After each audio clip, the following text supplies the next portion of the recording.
तो बच्चों previous lecture में हम chapter number 3 share and dividend कर रहे थे। इसमें हमने इसका बेसिक इंट्रो किया था और एक्सरसाइज 3A कंप्लीट की। तो देखो 3A में जो हमने एमसीक्यूज किए थे आपको, तो एमसीक्यूज में जो के अलावा जो एक्स्ट्रा क्वेश्चन है वो हमारे ओल्ड लेक्चर से आप कर सकते हो। उनका लिंक प्लेलिस्ट में मिल जाएगा और प्लेलिस्ट का लिंक डिस्क्रिप्शन बॉक्स में गिवन है। तो जब आप प्लेलिस्ट देखोगे तो ऊपर की तरफ हमारे ओल्ड लेक्चर और नीचे की तरफ सभी न्यू लेक्चर मिलेंगे जिसमें हमने एमसीक्यू कराए हैं। तो अभी हम इसके लॉन्ग क्वेश्चन नहीं कराएंगे। अभी आप इसके जो हमारी ओल्ड लेक्चर है उसके हेल्प से आप इन सभी क्वेश्चन को कर सकते हो और सभी क्वेश्चन मिल जाएंगे आपको। ईच एंड एवरी क्वेश्चन का सॉल्यूशन मिलेगा, बस नंबरिंग मिसमैच होगी, इसलिए आपको वो कंप्लीट लेक्चर देखना होगा हमारा ओल्ड लेक्चर 3A पर जो है। ओके, ऐसे ही हम इसमें करेंगे 3B देखते हैं। और 3B में भी हम एमसीक्यूज देखते हैं और इसके भी लॉन्ग जो क्वेश्चंस हैं उनको भी देखेंगे। वो जो लॉन्ग क्वेश्चंस हैं वैसे ऑलरेडी हमारे ओल्ड लेक्चर में गिवन है और आपको ईच एंड एवरी क्वेश्चन का सॉल्यूशन मिलेगा। बस आपको प्रॉब्लम होगी नंबरिंग में, नंबरिंग मिसमैच हो रही है बस, और आपको क्वेश्चंस बिल्कुल सेम एज इट इज मिल जाएंगे। यहाँ पर देखेंगे इसमें हम फर्स्ट एमसीक्यू।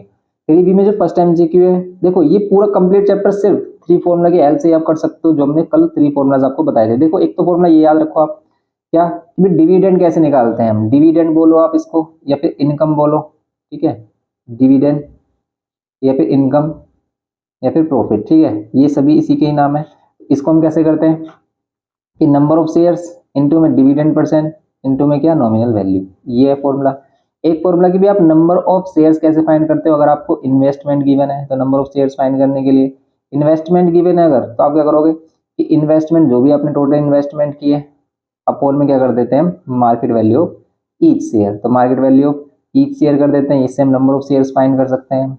या फिर इन्हीं को देखो, इन्हीं फॉर्मूला को हम चेंज करके सभी क्वेश्चन कर सकते हैं। तो एक ये फॉर्मूला हो गया, एक हमारा ये फॉर्मूला हो गया, और ये थर्ड वाला कि प्रॉफिट या फिर आप कह सकते हो कि डिविडेंड परसेंट इनटू में नॉमिनल वैल्यू और यहाँ पर प्रॉफिट परसेंट इनटू में मार्केट वैल्यू। देखो कहने के लिए प्रॉफिट और डिविडेंड सेम है, लेकिन ये प्रॉफिट परसेंट हम कैसे फाइंड करते हैं, अपनी इन्वेस्टमेंट पे फाइंड करते हैं, क्योंकि इन्वेस्टमेंट हम मार्केट वैल्यू पे करते हैं, इसलिए प्रॉफिट परसेंट हमेशा चेंज आता है, इसलिए वो डिविडेंड परसेंट के इक्वल नहीं आता। देखो अब कुछ बच्चे सोचते हैं कि डिविडेंड इनकम प्रॉफिट जब सेम है तो फिर डिविडेंड परसेंट और हमारा क्या होना चाहिए, प्रॉफिट परसेंट सेम होना चाहिए, पर ऐसा नहीं है, क्योंकि प्रॉफिट हम कैलकुलेट करते हैं अपनी इन्वेस्टमेंट पर, जो कि मार्केट वैल्यू पर हम परचेज करते हैं नंबर ऑफ शेयर्स। ओके, इसलिए डिविडेंड और डिविडेंड परसेंट और ये प्रॉफिट परसेंट, ये डिफरेंट चीजें होती हैं हमारे दोनों। क्यों, क्योंकि इसको हम कैलकुलेट करते हैं मार्केट वैल्यू पर और इसको कैलकुलेट करते हैं हम नॉमिनल वैल्यू पर। ओके, ये छोटा सा डिफरेंस है, अभी हम क्वेश्चंस करेंगे सभी चीजें क्लियर हो जाएंगी। तो आप इनके क्वेश्चंस देखो, जैसे हम इसमें फर्स्ट एमसीक्यू देखते हैं कि फर्स्ट एमसीक्यू में क्या बोल रहा है। 3B में बोल रहा है कि number of shares, number of 25 rupees share. अब 25 रुपीज का एक शेयर है, मींस इसकी नॉमिनल वैल्यू, पेइंग 24% डिविडेंड, अगर ये 24% डिविडेंड देता है विद टोटल डिविडेंड, और यहाँ पर टोटल डिविडेंड भी गिवन है, तो हम डिविडेंड वाला फॉर्मूला यूज करेंगे। तो फिर आपको क्या बताना है, नंबर ऑफ 25 रुपीज शेयर की भी कितने शेयर होंगे वो, ठीक है, वो जो शेयर है 25 रुपीज के वो कितने होंगे ये बताना है आपको, नंबर ऑफ शेयर बताना है।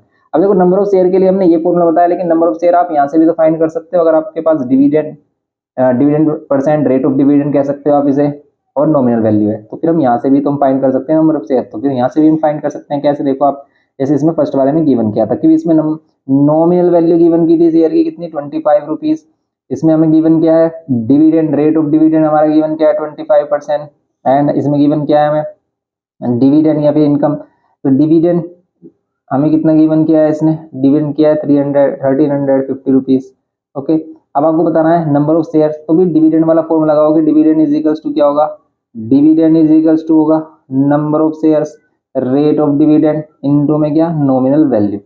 डिविडेंड कितना 1350, नंबर ऑफ शेयर हमें फाइंड करने, हम n से रिप्रेजेंट कर रहे हैं नंबर ऑफ शेयर को। Okay, dividend rate of dividend 25 upon में 100, और नॉमिनल वैल्यू कितनी हो जाएगी हमारी, नॉमिनल वैल्यू 25 रुपीज, 25 रुपीज है एक शेयर की नॉमिनल वैल्यू।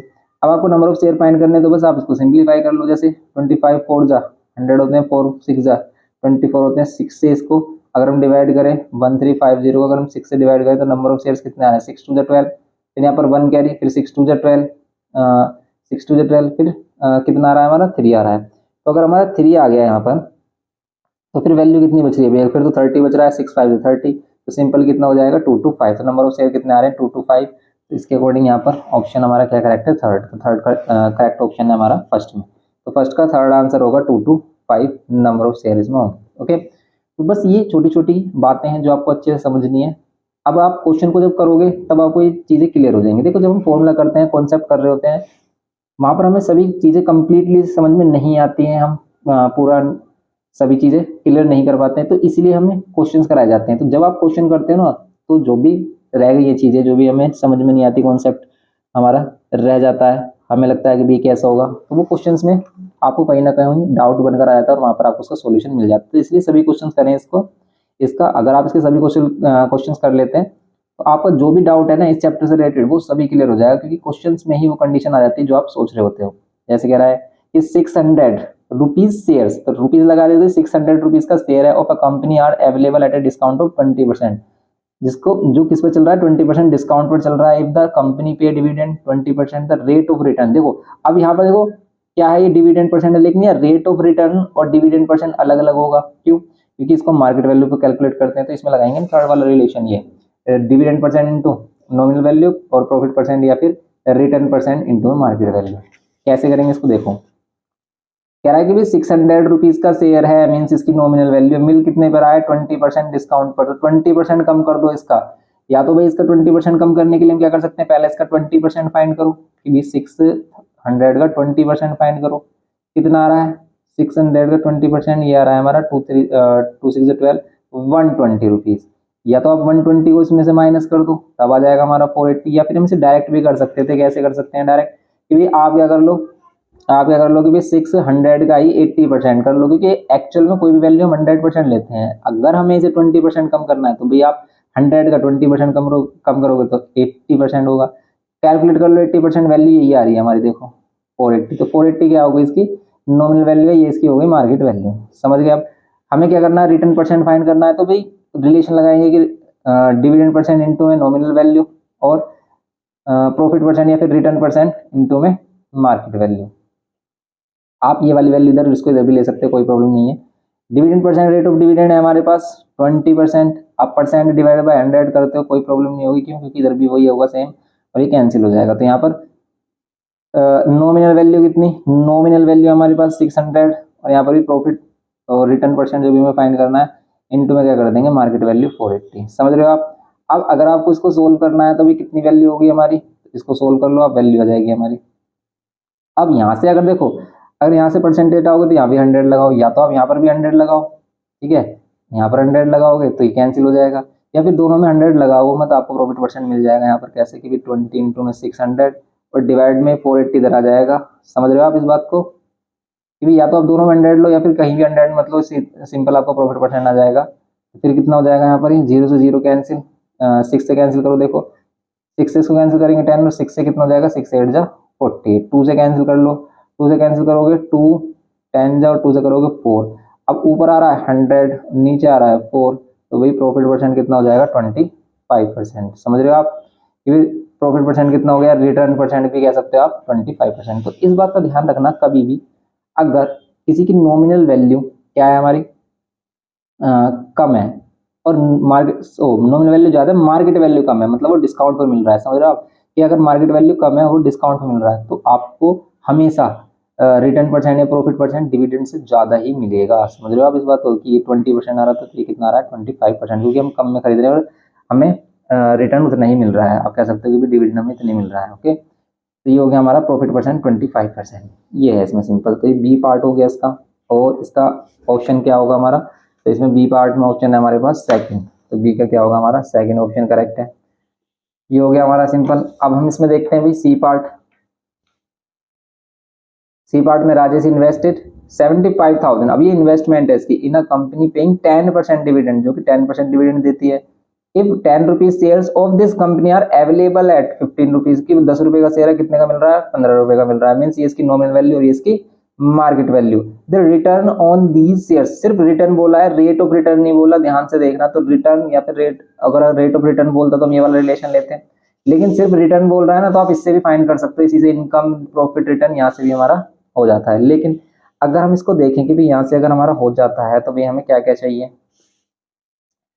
अगर हम सी वाले में देख रहे हैं भाई, सी वाले में हमें क्या क्या वैल्यू चाहिए। देखो इन्वेस्टमेंट हमारे पास कितनी है, 75,000, हमारे पास क्या है और हमारे पास क्या है, 10% डिविडेंड है, डिविडेंड रेट ऑफ डिविडेंड कितना है, 10%। एंड नॉमिनल वैल्यू है हमारे पास, कितनी है nominal value 10 rupees, and 15 rupees क्या है इसकी, 15 रुपीज है इसकी मार्केट वैल्यू, कितनी है 15 रुपीज, समझ रहे हो आप। ये है हमारे पास। अब हमसे कह रहा है कि भाई इसका रेट ऑफ रिटर्न नहीं बोल रहा, सिर्फ रिटर्न बताओ, ठीक है। इधर रिटर्न ऑन दी शेयर्स, इस शेयर पर क्या रिटर्न मिलेगा। देखो रिटर्न क्या मिलेगा, यही हमारा क्या होगा, डिविडेंड होगा। तो अब इस चीज में कंफ्यूजन मत रखना आप कि भाई रिटर्न, रेट ऑफ रिटर्न और डिविडेंड तो डिफरेंट होता है, लेकिन अगर रिटर्न बोल रहे हैं, प्रॉफिट बोल रहे हैं, इनकम बोल रहे हैं, तब ये डिविडेंड से ही कैलकुलेट हो जाता है। क्यों, क्योंकि भाई ये तो कंपनी देगी अपने फिक्स रेट पर ही, लेकिन जो रिटर्न वगैरह अगर हम उसको प्रॉफिट परसेंट कैलकुलेट करेंगे तो वो अपनी इन्वेस्टमेंट में करेंगे, क्योंकि हमने खरीदा कितने में और हमें मिल कितना रहा है, ठीक है, वो तो हम इस पर कैलकुलेट करते हैं। इसलिए रिटर्न परसेंट और डिविडेंड परसेंट अलग अलग होगा, लेकिन डिविडेंड, इनकम, प्रॉफिट ये सभी सेम होंगे। तो अगर इसमें हम डिविडेंड वाला फॉर्मूला लगाएं कि भाई डिविडेंड इज इक्वल्स टू क्या होगा हमारा, डिविडेंड इज इक्वल्स टू क्या होगा, नंबर ऑफ शेयर्स इनटू में रेट ऑफ डिविडेंड, इनटू में क्या करेंगे हम, नॉमिनल वैल्यू। अब डिविडेंड परसेंट मतलब डिविडेंड है हमारे पास, यहाँ पर डिविडेंड है हमारे पास, नहीं है डिविडेंड। तो अगर हमारे पास डिविडेंड होता तो हम क्या कर लेते, नंबर ऑफ शेयर भी चाहिए हमें, हमें फाइंड क्या करना है यहाँ पर, हमें फाइंड करना है इसका ये तो फाइंड ही करना है हमें डिविडेंड, या फिर इसी को क्या बोलेंगे हम, इनकम बोल दो या फिर प्रॉफिट बोल दो या फिर रिटर्न बोल दो, ओके। ये एक ही बात है, इनकम, प्रॉफिट और रिटर्न। अब ये हमें फाइंड करना है, तो हमें क्या चाहिए, नंबर ऑफ शेयर चाहिए, रेट ऑफ डिविडेंड है हमारे पास, नॉमिनल वैल्यू है हमारे पास। तो भाई नंबर ऑफ शेयर्स हम कैसे फाइंड कर सकते हैं, तो अभी हमने देखा कि नंबर ऑफ शेयर्स हम कैसे फाइंड कर सकते हैं। अगर हमें हमारे पास इन्वेस्टमेंट है तो इन्वेस्टमेंट अपॉन मार्केट वैल्यू, क्योंकि भाई हमने इतना इन्वेस्टमेंट किया तो इसमें कितने शेयर्स खरीदोगे हमने, हमने किसके अकॉर्डिंग खरीदोगे, मार्केट वैल्यू के अकॉर्डिंग। तो भाई मार्केट वैल्यू से डिवाइड कर देंगे, तो नंबर ऑफ शेयर्स कितना आ रहा है हमारा, 15 5 जा 5000, तो इसने 5000 शेयर्स खरीदे थे। रेट ऑफ डिविडेंड था 10%, और नॉमिनल वैल्यू कितनी है अभी हमारी, नॉमिनल वैल्यू है, सॉरी 10 है nominal value. Rate of dividend है। अब परसेंटेज हटाएंगे, डिवाइड बाय क्या करेंगे हम 100, क्योंकि भी परसेंटेज तो हमें फाइंड नहीं करनी, यहाँ पर तो हमें सिंपल वैल्यू चाहिए। तो इसको कैंसिल कर लो आप, 20 से सिंपल कितना आ रहा है हमारा 5000, इसका आंसर आ रहा है कि 5000 से क्या मिलेगा, रिटर्न मिलेगा। समझ गए आप। ये हो गया इसका सी पार्ट। तो सी पार्ट में इसका सेकेंड आंसर, सी में है सेकेंड आंसर, ओके। सी में सेकंड। अब देखते हैं इसमें डी पार्ट, ओके। डी में कह रहा है कि भी 100 rupees shares at par value of 120 each given 10% half yearly dividend, dividend half yearly मिलता है, मतलब एक साल में 2 बार मिलता है। The annual dividend from the shares is, तो इन शेयर से एनुअल डिविडेंड कितना मिलेगा, एनुअल बताना है, डिविडेंड हाफ ईयरली पर नहीं बताना, डिविडेंड एल वन बताना है। तो एनुअल अगर डिविडेंड बताना है तो हम हाफ ईयरली पर कैलकुलेट करेंगे, उसी का डबल कर देंगे। अब करेंगे कैसे, वही आपका सिस्टम है कि भाई 120 का शेयर है, नॉमिनल वैल्यू है, 100 शेयर्स है, नंबर ऑफ शेयर्स आ गए, रेट ऑफ डिविडेंड आ गया, फिर तो ये सिंपल हमारा डिविडेंड हो जाएगा कैलकुलेट, क्योंकि आपको डिविडेंड ही कैलकुलेट करना है। तो डिविडेंड कैलकुलेट करने के लिए नंबर ऑफ शेयर इंटू में रेट ऑफ डिविडेंड इंटू में nominal value. Number of shares कितने हैं, 100 शेयर्स हैं, रेट ऑफ डिविडेंड कितना है 10 गिवन किया है ना, rate of dividend yes 10, half yearly given किया तो इसी के या तो 20 कर लो इसी को ही, और परसेंटेज हटाएंगे डिवाइड बाय 100, या तो इसको 20 कर लो तो एनुअल का जाएगा, या फिर पहले आप हाफ ईयरली निकाल लो उसका डबल कर लो। नॉमिनल वैल्यू कितनी है 120, कैलकुलेट कर लो, देखो 20 से 20 कैंसिल, तो एक जीरो बच रहा है देखो, या फिर 100 से इस वाले 100 को कैंसिल करोगे तो आ रहा है 1200 हाफ ईयरली अगर उसे मिलता है तो एनुअली से कितना मिलेगा, एनुअली मिलेगा उसको 2400, समझ रहे हो आप, इसी का ही डबल 2400 क्या मिलेगा इसे, एनुअल रिटर्न मिलेगा, ओके। या फिर कह सकते हैं डिविडेंड मिलेगा। तो यहाँ पर होगा इसका सेकंड आंसर, डी का होगा सेकंड, ओके। डी में सेकंड होगा। अब कर लेते हैं इसके लास्ट वाले पार्ट ई। ई पार्ट देखते हैं अब इसका, ई पार्ट कि 200 रुपीज, 200 रुपीज नहीं है 200 ओनली, 20 रुपीज शेयर, 200 क्या है हमारे पास 220 वाले शेयर है, ठीक है। 20 रुपीज शेयर है, each available at discount of 20%, और ये कितने पर अवेलेबल है, 20% डिस्काउंट पर भी अवेलेबल है, मतलब ये इसकी नॉमिनल वैल्यू है और इसकी मार्केट वैल्यू हम कैलकुलेट करेंगे 20% डिस्काउंट माइनस करके। और ये कितना डिविडेंड दे रहा है, 10% डिविडेंड दे रहा है। The rate of return is, अब फिर अगेन हमें रेट ऑफ रिटर्न फाइंड करना है, तो रेट ऑफ रिटर्न फाइंड करने के लिए हम रिलेशन लगाएंगे ये। देखो रेट ऑफ रिटर्न हम कैसे फाइंड कर सकते हैं, या तो आप ऐसे फाइंड कर सकते हैं, या फिर रेट ऑफ रिटर्न या फिर प्रॉफिट परसेंट हम कैसे भी कैलकुलेट कर सकते हैं कि भाई आपको इनकम कितनी हुई, इनकम इनकम यहाँ पर कैसे कैलकुलेट कर सकते हैं, डिविडेंड की हेल्प से भी, डिवाइड बाय इन्वेस्टमेंट इनटू में 100, ये फॉर्मूला भी आपको बताया गया है। लेकिन ये फॉर्मूला वही है भाई, इसी यहाँ पर भी आप जो आप इससे फाइंड करोगे ना, वही आप इसके हेल्प से ही फाइंड कर सकते हैं इस रिलेशन के, और ये इजी रहता है हमारा सिंपल। अब करेंगे कैसे, देखो कि भी इसने बोला 200 शेयर है 20 वाले, लेकिन वो कितने पर अवेलेबल है, 20% डिस्काउंट पर। मीन्स नॉमिनल वैल्यू अगर हमारी 20 रुपीज़ है एक शेयर की, तो इसकी मार्केट वैल्यू कितनी है ये बताओ शेयर। देखो रिटर्न एक शेयर पे लगाओ या 1000 शेयर पे लगाओ, बात सेम ही रहेगी, इसलिए आप एक शेयर का निकाल लो, वही 200 शेयर का होगा, तो 200 का तो यहाँ पर कोई सीन ही नहीं है। तो इसमें 20% माइनस करोगे तो बताओ भाई 20 का 20% कितना आएगा, तो 20 का ही 20% हमारा कितना आएगा, डिवाइड बाय 100 करेंगे, परसेंटेज हटाएंगे तो ये 0 यहाँ पर आ रहा है 4, तो 20%, 20 का 20% आ रहा है 4, तो 4 इसमें से माइनस कर दो क्या आएगा 16, समझ रहे हो आप, मार्केट वैल्यू हो जाएगी 16 रुपीज़। अब 16 रुपीज़ मार्केट वैल्यू है, तो आप रिलेशन लगाओगे भी dividend rate of dividend into में क्या नॉमिनल वैल्यू, और रिटर्न परसेंट लिखो या फिर प्रॉफिट परसेंट लिखो इनटू में market value. Dividend rate of dividend है हमारे पास 10%, 10% ये 20% है, 10% डिविडेंड, यस। तो अब 10% डिविडेंड है और आपको क्या चाहिए, नॉमिनल वैल्यू हमारी 20। अब ध्यान से देखो भी डिस्काउंट पे मिल रहा है, तो इसका जो प्रॉफिट परसेंट है वो बड़ी वैल्यू होगी, इससे डिविडेंड से। प्रॉफिट परसेंट हमें चाहिए, मार्केट वैल्यू क्या है हमारी, तो मार्केट वैल्यू हमारी 16 रुपीज़। अब आप क्या करोगे, 16 से इसको डिवाइड कर दो भाई, यहाँ पर आ रहा है 200 और 16 से इसको डिवाइड कर देंगे, यहाँ पर प्रॉफिट परसेंट। अभी हमने बात की थी भाई, या तो दोनों के नीचे 100 ले लो या फिर किसी के नीचे भी 100 लो, मतलब वैसे भी 100 से 100 तो कैंसिल हो जाएगा, वैल्यू यही बचेगी सिंपल। अब इसको कैलकुलेट करो कितना आ रहा है, 4 से कैलकुलेट कर रहे हैं तो भाई 4 5 जा और 0 4 4 जा 16, 4 से अगेन कैंसिल कर रहे हैं तो 4 1 जा 4, 1 कैरी, 4 2 जा 8 और 4 5 जा 20, 12.5 रिटर्न परसेंट कितना आ रहा है 12.5, ये होगा इसमें 12.5, ई में क्या आ रहा है 12.5। अब ई में जो देखो, अगर हम इसका आंसर देख रहे हैं भाई, आंसर में ई में आंसर क्या दे रखा है, ई में आंसर दे रखा है 15%, इसका ई में 15% होगा ही नहीं, कभी नहीं आएगा 15%। आप 200 लेकर देख लो, 200 से भी नहीं आएगा ये। तो यहाँ पर जो वैल्यू आएगी हमारी वो आएगी 12.5, और यहाँ पर 125 दे रखा है, इसमें फर्स्ट ही आंसर होगा इसका, लेकिन फर्स्ट में 12.5 होगा, 125 नहीं होगा, ठीक है। तो इसका करेक्ट आंसर क्या है हमारा 12.5, प्रॉफिट परसेंट यही होगा इसमें। आप इसको कैसे भी कैलकुलेट करो, आंसर इसका यही आएगा।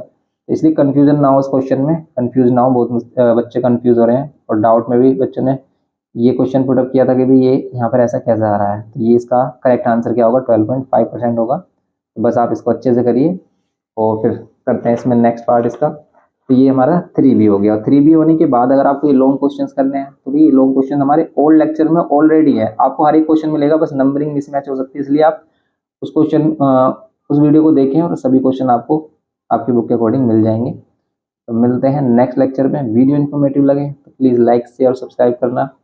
Thanks for watching.